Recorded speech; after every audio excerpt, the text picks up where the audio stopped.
رحم دل نہیں ہونا چاہیے بلکہ مضبوط اور سخت ہونا چاہیے۔ دوسروں پر ترس کھانے اور مشکلات اور مصائب میں دوسروں سے رحم کی بھیک مانگنے کا مطلب صرف یہ ہے کہ انسان کے رنج و غم اور مشکلات کے سامنے شکست تسلیم کر لی ہے۔ انسان رحم کھانے اور ترس کھانے کے باعث افسردہ اور کمزور دل ہو جاتا ہے، وہ اپنی طاقت کھو بیٹھتا ہے، جبکہ نشے زندگی کا سب سے بڑا اثاثہ انسان کی طاقت کو قرار دیتے ہیں۔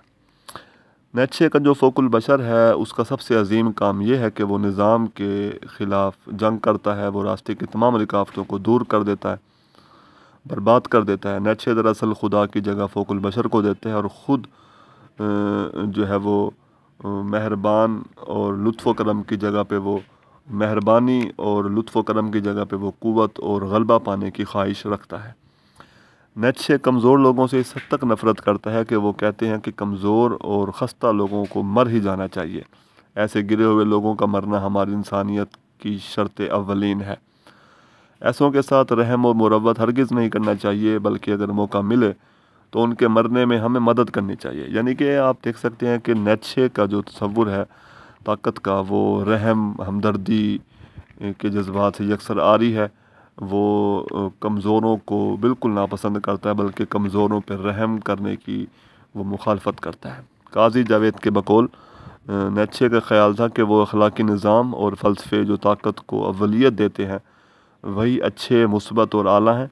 ان کے برعکس جو اخلاقی نظام اور فلسفے طاقت اور اختیار کی نفی کر کے رہبانیت اور کسر نفسی کی تعلیم دیتے ہیں وہ منفی اور نقصان دہ ہوتے ہیں۔ یعنی کہ عیسائیت میں ایک نظریہ تھا کہ رہبانیت اپنی خواہشوں کو مار کر اکیلے بھٹکنا، اکیلے زندگی بسر کرنا، تو نیچے نے عیسائیت سے بھی انحراف کیا ہے اور طاقت کے حصول کو زندگی کا مقصد قرار دیا ہے۔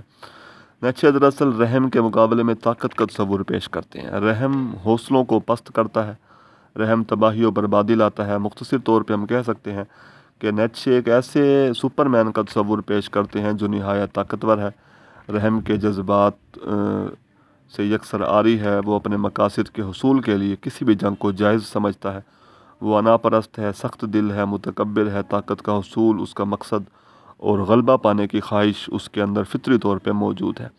یہ فوق البشر ہر قسم کے ضابطے، قانون، اخلاق اور مذہب سے آزاد ہے۔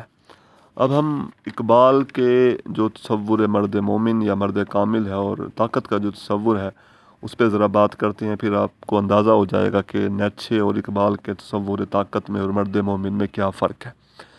طاقت کا مطلب غلبہ، احساس برتری اور بالادستی وغیرہ ہے۔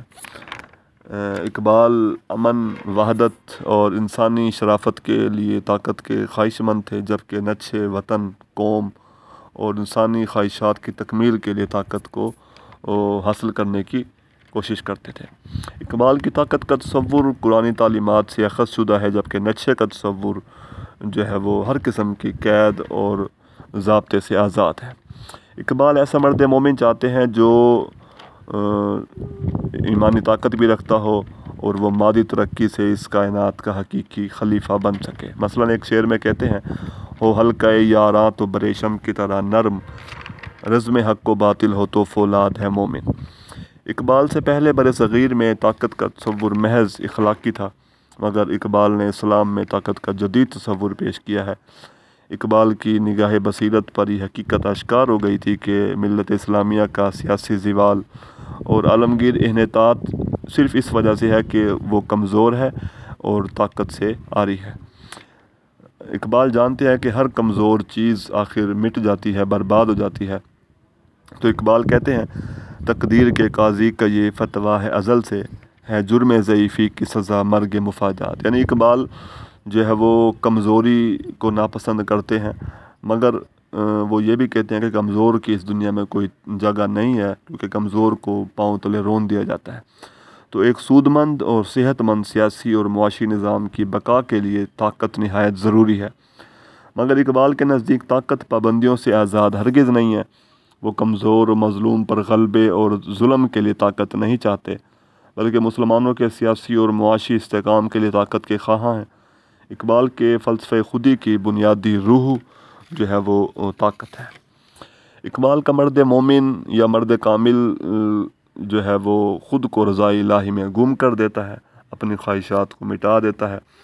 وہ جلال بھی رکھتا ہے، وہ جمال بھی رکھتا ہے۔ مثلا ایک شعر میں اقبال کہتے ہیں، اس کی امیدیں قلیل، اس کے مقاصد جلیل، اس کی ادا دل فریب، اس کی ادا دل نواز، نرم دم گفتگو گرم دم جستجو، رزم ہو یا بزم ہو، پاک دل و پاک باز۔ یعنی اقبال کا مرد مومن پاک دل بھی ہے، پاک باز بھی ہے، اس کی گفتگو نرم ہوتی ہے، اس کی امیدیں دنیا سے قلیل ہوتی ہیں لیکن اس کے مقاصد بڑے ہوتے ہیں۔ ہاتھ ہے اللہ کا بندہ مومن کا ہاتھ، غالب و کار آفریں، کار کشاں کار ساز۔ اقبال کا مرد مومن جو ہے وہ غیرت مند ہوتا ہے، وہ بلند پرواز رکھتا ہے، بلند مقاصد رکھتا ہے۔ مثلا اقبال کہتے ہیں، اے طائر لاہوتی اس رزق سے موت اچھی، جس رزق سے آتی ہو پرواز میں کوتاہی۔ اقبال کا مرد مومن مسلسل کوشش کرتا ہے، جہد مسلسل کرتا ہے۔ اقبال کہتے ہیں، عمل سے زندگی بنتی ہے، جنت بھی جہنم بھی، یہ خاکی اپنی فطرت میں نہ نوری ہے نہ ناری ہے۔ اقبال کا مرد مومن حق پرست ہے، بے باک ہے، بے خوف اور نڈر ہے۔ مثلا ایک جگہ پہ کہتے ہیں، ہر لحظہ ہے مومن کی نئی شان نئی آن، گفتار میں کردار میں اللہ کی برہان، قہاریو غفاریو قدوسیو جبروت، یہ چار عناصر ہوں تو بنتا ہے مسلمان۔ اس کے علاوہ اقبال کی شاعری میں بہت سے پرندوں کا ذکر ہے، لیکن اقبال کو سارے پرندوں میں جو سب سے بہترین پرندہ لگتا ہے وہ لگتا ہے شاہین۔ اس کی وجہ بھی یہی ہے کہ شاہین طاقت کی علامت ہے، شاہین جو ہے وہ اس کے اوپر غلبہ پانا مشکل ہے۔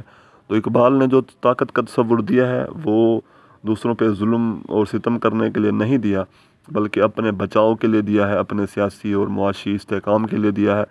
اور کمزور پرندوں سے اقبال کو جو ہے وہ زیادہ لگاؤ نہیں ہے۔ مثلا اقبال ایک شعر میں کہتے ہیں، کر بلبل و طاؤس کی تقلید سے توبہ، بلبل فقط آواز ہے طاؤس فقط رنگ۔ یعنی اقبال رنگ دار خوبصورت پرندوں سے زیادہ محبت نہیں کرتے کیونکہ وہ کمزور پرندے ہیں۔ اقبال طاقتور، بلند پرواز، تیز نگاہ جو ہے وہ پرندوں سے محبت کرتے ہیں، جیسا کہ شاہین۔ تو اب تک کی گفتگو سے آپ کو اندازہ ہو گیا ہوگا کہ اقبال پہ جو یہ الزام لگایا جاتا ہے کہ انہوں نے جو اپنا مرد مومن کا جو یا طاقت کا جو تصور لیا ہے وہ فریڈرک ولیم نیچے سے چرایا ہے، جبکہ یہ بات غلط ہے۔ اقبال نے جو مرد مومن کا تصور دیا ہے وہ سراسر مختلف ہے۔ اقبال کا مرد مومن کسی کمزور پہ کسی مظلوم پہ ظلم نہیں کرتا، وہ طاقت حاصل کرتا ہے صرف اور صرف اپنی دنیا کے بہتری کے لیے، دنیا کے استحکام کے لیے، سیاسی اور سماجی اور معاشی استحکام کے لیے، جبکہ جو نیچے کا جو فوق البشر ہے وہ ہر قسم کی پابندیوں سے، مذہب سے، اخلاق سے جو ہے وہ آزاد ہے، وہ ہر قسم کے ظلم کو، جبر کو، زیادتی کو جو ہے وہ جائز سمجھتا ہے۔ شکریہ۔